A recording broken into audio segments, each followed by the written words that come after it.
I'm sorry. I goofed. Francis Hutcheson, who was supposed to be our MasterClass teacher for this episode, episode 5, is deceased. Yes, he passed away not even recently. No, I wasn't even close. See, I'm more focused on the thinker of what he thought, not his physical being. His physical body died in the early 1700s.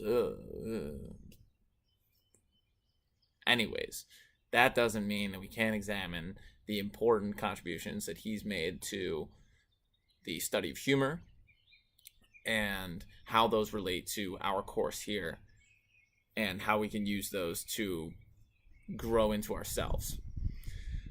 So, Francis Hutcheson's big thing, and I mentioned it earlier on in one of the episodes, is perceiving the ludicrous in objects. So, that can be anything from a social structure, a personal habit, a interaction that you have with your boss, your coworkers, or your significant other, whoever it may be. Perceiving the ludicrous in objects involves us stepping back and saying, now where did that come from? And saying like, well, that's absurd. I based my entire perception of my boss on one time when I saw them, yell at a person and yell at one of my coworkers, and I've been scared of them ever since. But it turns out after 15 minutes of talking to them that they are an incredibly calm and very nice person. Maybe they just that morning I found out they had a ticket. They had their wife was in the hospital. Their kids got sick. Whatever, an amalgamation of factors that led to them being incredibly perturbed on that one day.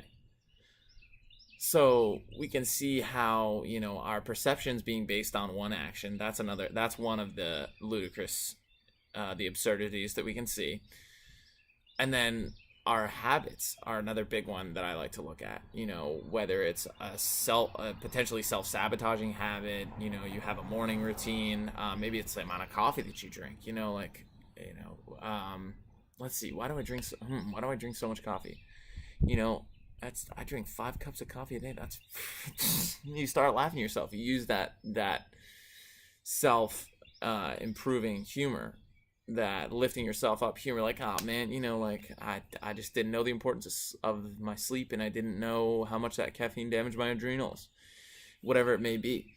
So how do we take this into a social setting? That's the biggest question that I feel I can sense it, that you are all watching, that you're thinking while you're watching this video. We can take this into a social setting because we have this power of laughter that allows us to see the ludicrous in objects, and we laugh at this ludicrous, whatever it may be, the aspect of our life. And we can utilize laughter because, as Hutcheson describes it, is, quote, very contagious. Our whole frame is so sociable that one merry countenance may diffuse cheerfulness to many.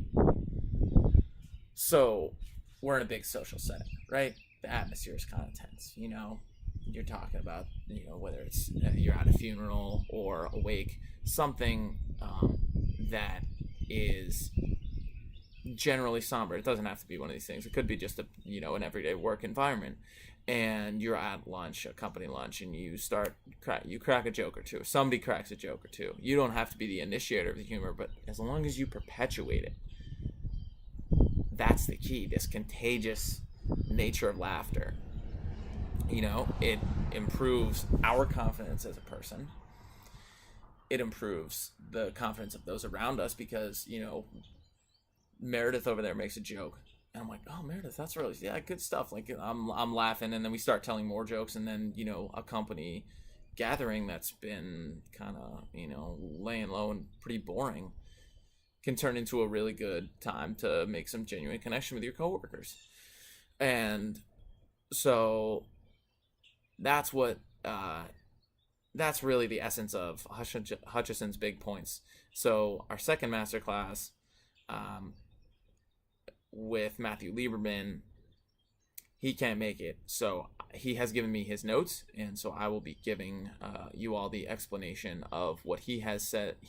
And there's also a very, very difficult, very important practice that he's going to give us at the end of that video. So stay tuned for that one, and I'll see you guys in episode 6.